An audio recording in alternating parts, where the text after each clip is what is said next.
Nós vamos, irmãos, ler o versículo 10.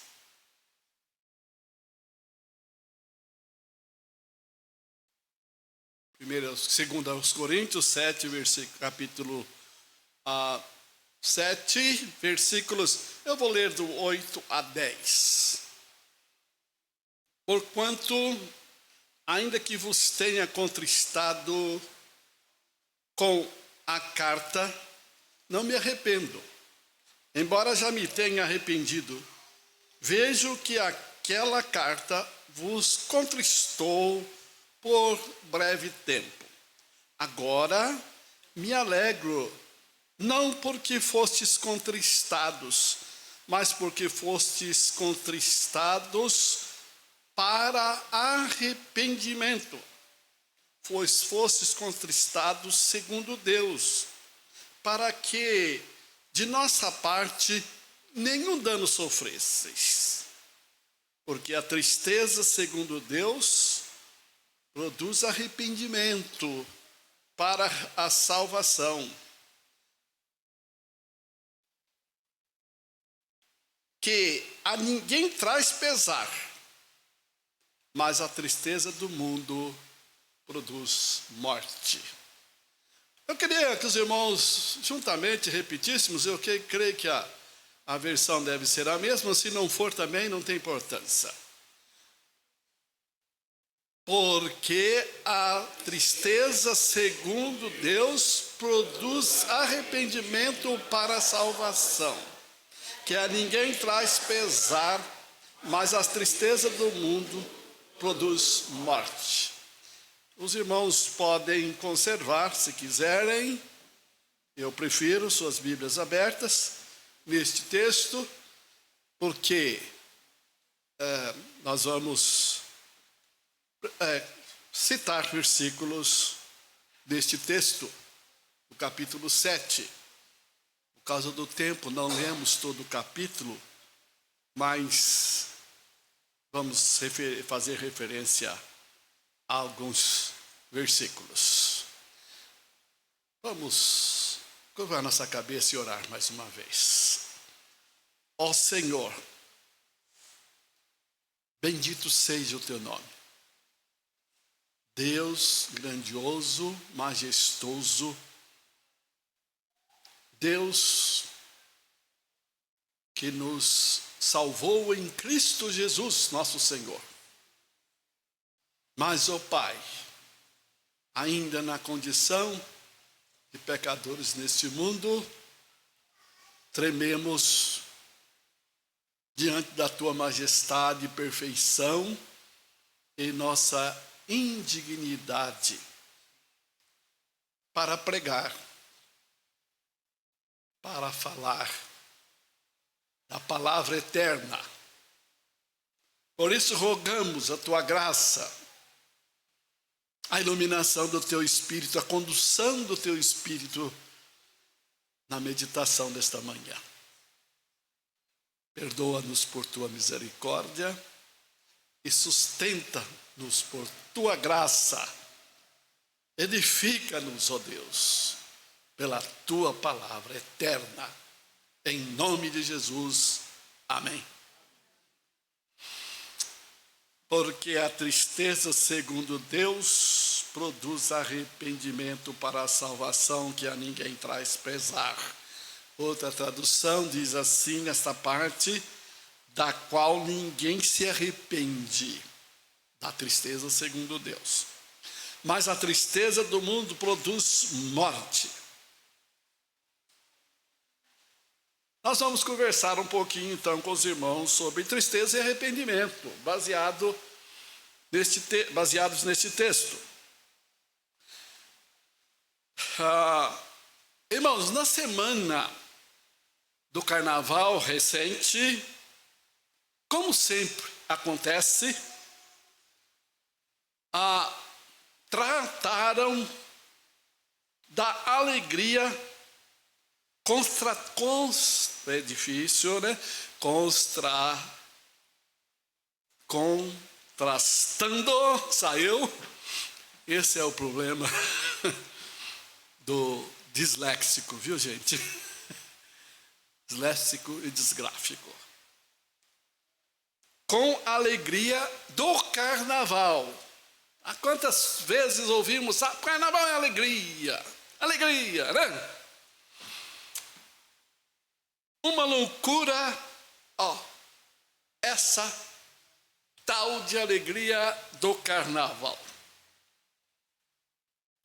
Uma locutora da Jovem Pan falou para as pessoas orarem, não sei quantos ouviram isso, pedirem perdão a Deus antecipado pelos pecados que cometerão no Carnaval 2025.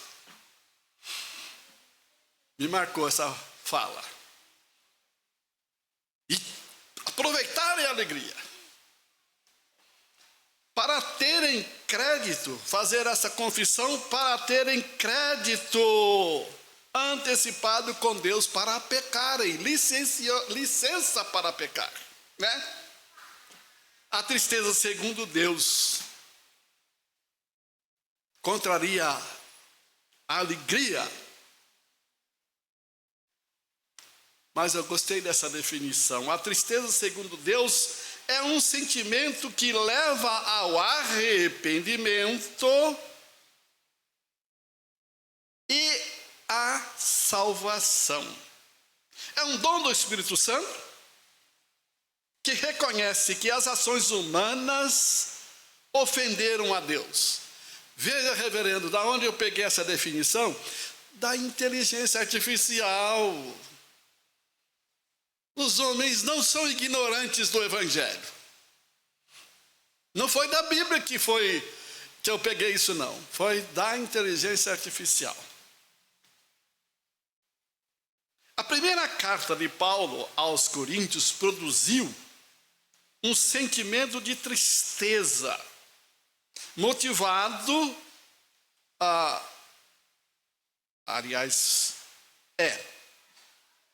pela dura repreensão do apóstolo Paulo por várias distorções encontradas na igreja, tais como facções, tolerância ao pecado, ações judiciais entre membros, imoralidade sexual e desprezo ao verdadeiro sentido da ceia do Senhor. Quem lê a carta aos Coríntios vai encontrar tudo isso. Não estou citando as referências, porque isso está ao longo da primeira carta. E ele fala, nesse texto que nós lemos, da carta anterior, que é esta.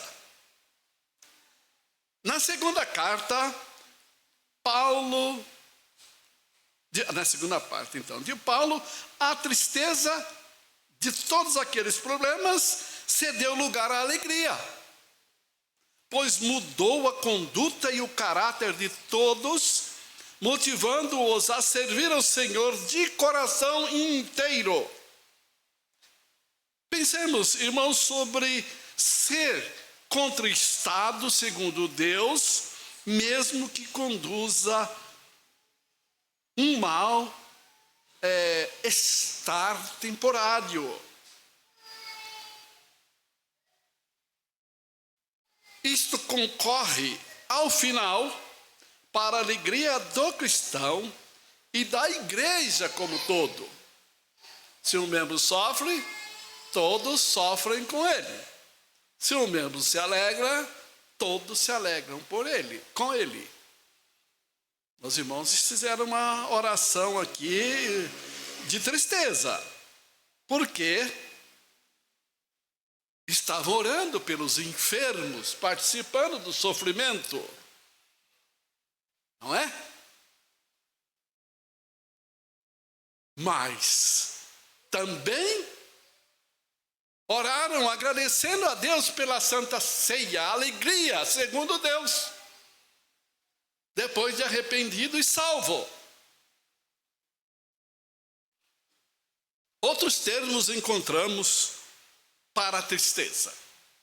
Nós queremos então pensar com os irmãos, tristeza segundo Deus, seria nosso tema. Para 3 pontos nesta pregação. Mas para não ser mais longo, eu vou deter apenas no primeiro ponto. A tristeza segundo Deus tem objetivo bem definido. Bem definidos. E a palavra tristeza, como já disse, tem outros termos para significar biblicamente. É abatido, oprimidos, quebrantados, perturbados, cansados, tristes, aflito, necessitado, pobre e poderia seguir.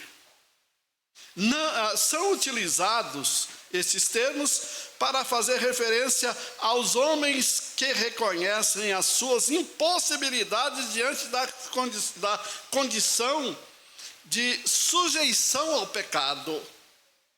Como escreveu o salmista: perto está o Senhor dos que têm coração quebrantado e salva os contritos de espírito.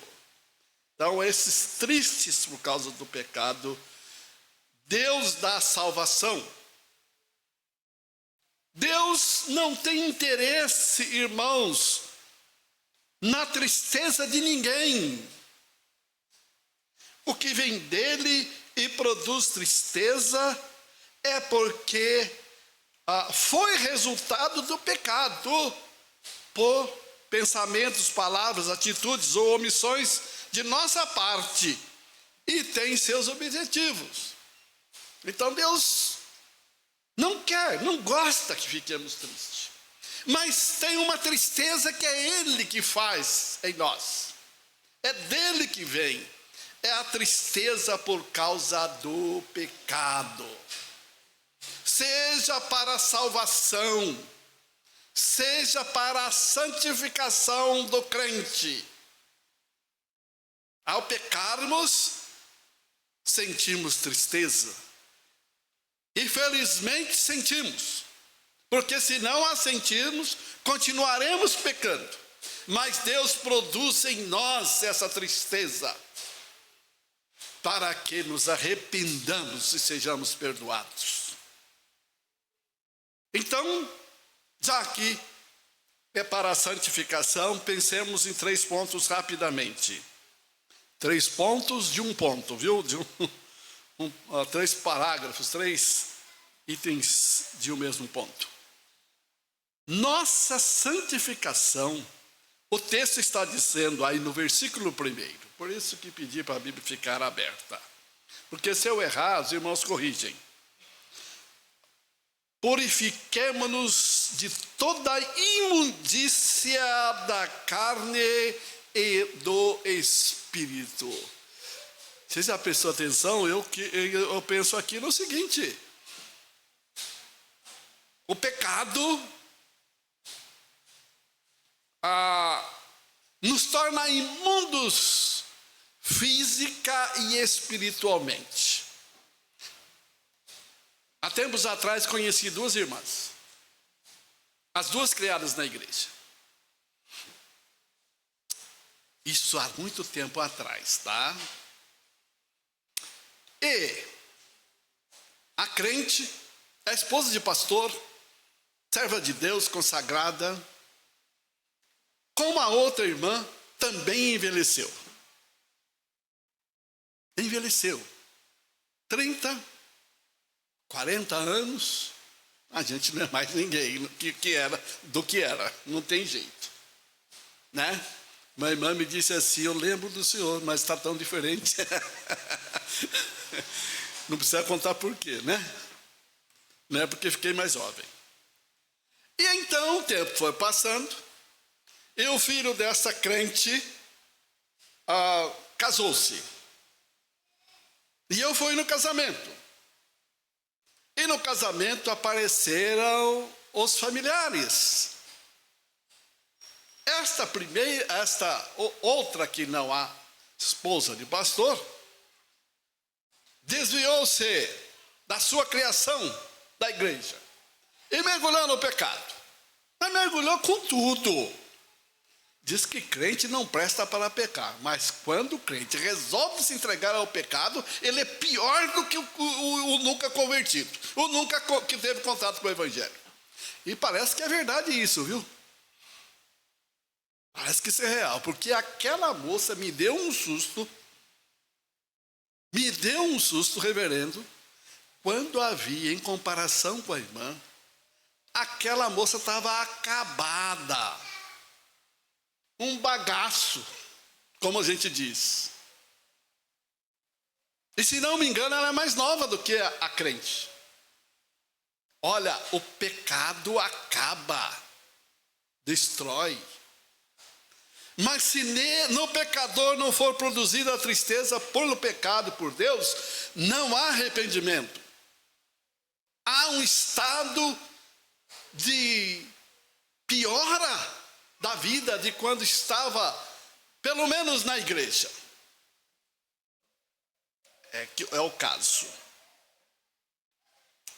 Então somos conquistados por meio da palavra de Deus, em virtude da prática de vários pecados, ora cometidos, ora tolerados.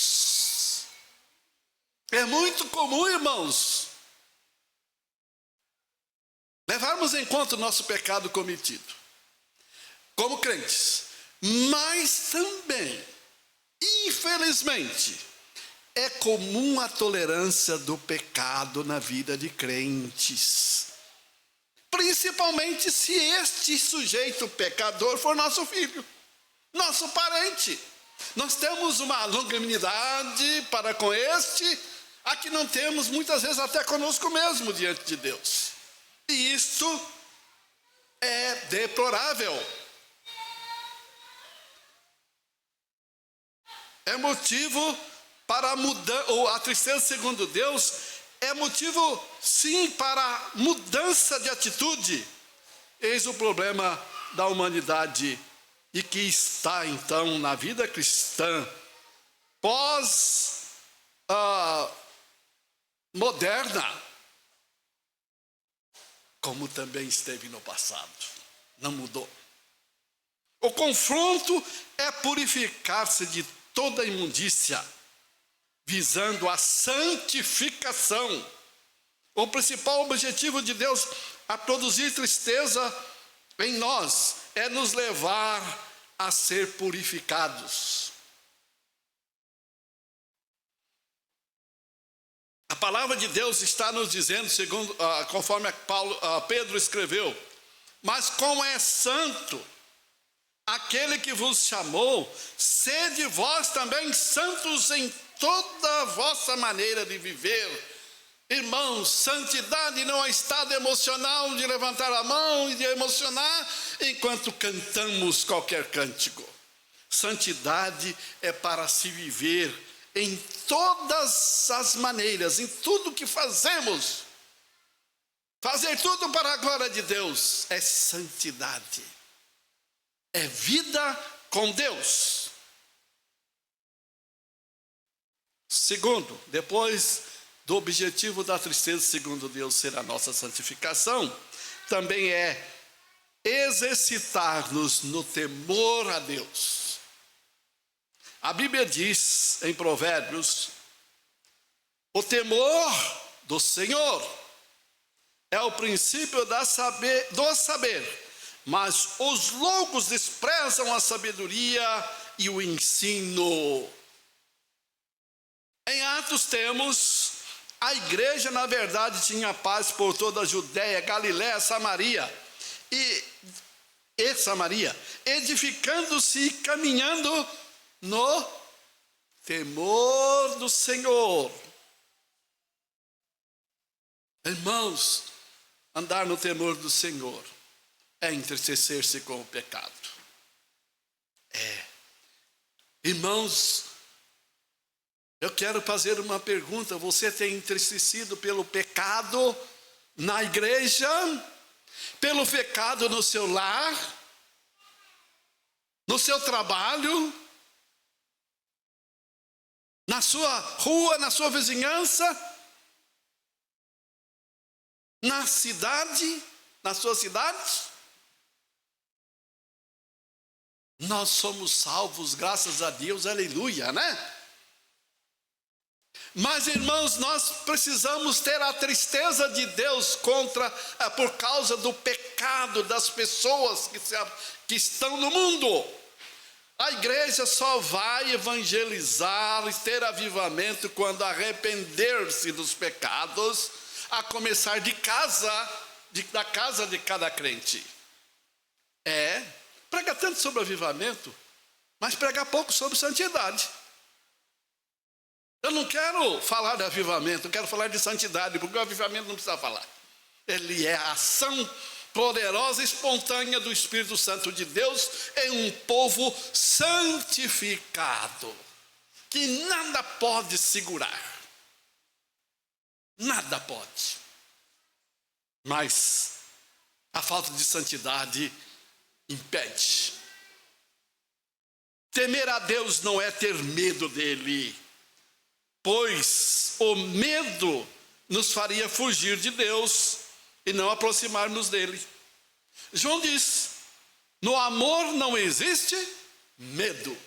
Antes, o perfeito amor lança fora o medo. Ora, o medo produz tormento. Logo, aquele que teme não é aperfeiçoado no amor. O temor a Deus é algo que nos aproxima ainda mais dele. É respeitá-lo como sendo quem ele é. Não por causa do que ele faz de bênção na nossa vida, porque ele é santo. Eu, Senhor, sou santo, portanto, aparte-se do mal todo aquele que pratica a iniquidade, que peca. O temor a Deus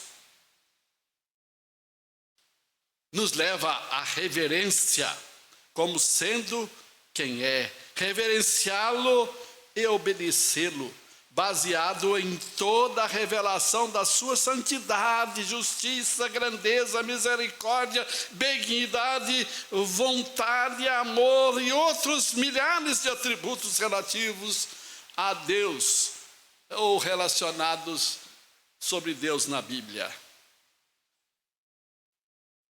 E outros que porventura não estejam revelados na Bíblia, mas o que nós seguimos a Bíblia. O temor a Deus é adorá-lo como o único Deus. O mandamento diz: não terás outro Deus diante de mim. O versículo 1, na sua parte final do 1 Coríntios 7, diz: aperfeiçoando a santificação no temor de Deus. A santificação não é uma coisa que aconteceu. É um processo que o temor de Deus nos faz aperfeiçoar. O temor ao Senhor está diretamente associado à devoção e ao respeito extremo que se deve ter para com o seu caráter santo. Quando Deus veio para falar com Moisés e dar a tábua dos 10 mandamentos pela segunda vez, a santidade de Deus não permitiu que sequer o povo chegasse perto do monte Horebe. E Moisés foi tão santificado por Deus que depois o povo nem podia olhar para ele. Mas sabe o que ele fez diante de Deus? Pediu perdão dos seus pecados e de dura cerviz. Veja, dura cerviz quer dizer teimoso e duro de ensinar. Leva-nos ao sentido que não se curva, não abaixa a cabeça, sem humildade. É a tal da carne de pescoço, né? Pescoço duro, erguido, não curva, ele é duro mesmo. É nariz arrebitado. Quem quiser verificar isso, vai lá em Êxodo capítulo 34, versículos 6 a 8. Na confissão de pecados, vemos que santificação sem temor é uma fraude piedosa. Tem muitos crentes que creem que são santos por causa da igreja, porque foram na igreja. Não, irmão, o santo vai na igreja sim, mas ele vive a santidade. A prática deliberada do pecado ou acobertá-lo de forma consciente é indispensável princípio cristão da santificação, sendo constrangidos pela palavra de Deus. Somos conclamados a aperfeiçoar-nos no temor a Deus, reverenciá-lo acima de tudo e de todos. Você ao orar falar, Senhor Deus, você está sabendo de quem você está falando? Precisamos saber com quem estamos falando. É do Deus santo, santo, santo. É. Terceiro lugar, tomar posição ante o pecado. Tomar posição, ter coragem. Olha como o texto no versículo 11, aí está falando. Em tudo mostrastes estar puros neste negócio. Mesmo que não cometamos diretamente os pecados denunciados por Paulo, tenhamos, principalmente na primeira carta, ou particularmente, tenhamos postura firme diante do pecado, como José do Egito fez ao ser tentado pela mulher de Potifar, mesmo deixando a sua túnica nas mãos da dita cuja, saiu correndo, que dá o anel e fica os dedos, fica o paletó, mas vou embora, não vou pecar.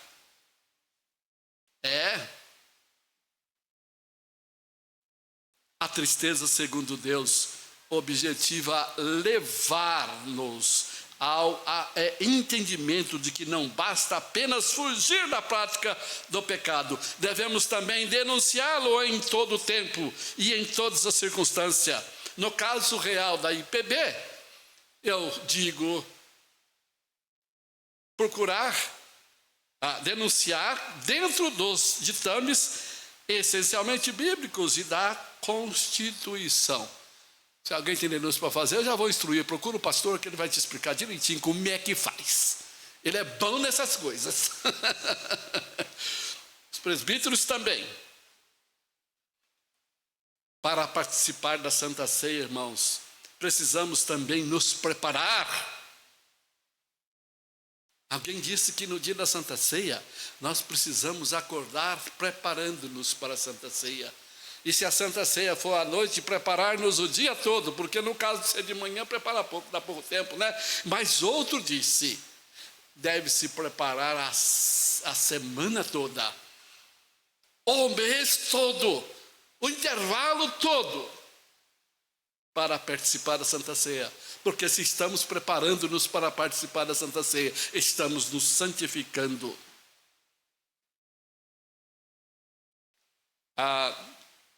Preparar, como diz Paulo aos Coríntios na primeira carta, isso é examinar, confessar, santificar diante dele, que foi sacrificado na cruz, derramando o seu precioso sangue. E aqui eu estou concluindo, irmãos. Derramando o seu precioso sangue por nós. E depois sairmos para o mundo em santidade, para enfrentar o pecado, servindo a Deus, revigorados em nossa vida espiritual. É assim que saímos depois de participar da ceia do Senhor, de santificar-nos e participarmos da ceia do Senhor. Eu quero terminar com uma citação de um versículo do livro de Josué. Santificai-vos hoje. Não deixa para depois não. Porque amanhã, santificai-vos nesse domingo. Porque segunda-feira, amanhã, o Senhor fará maravilhas no meio de vós. Amém.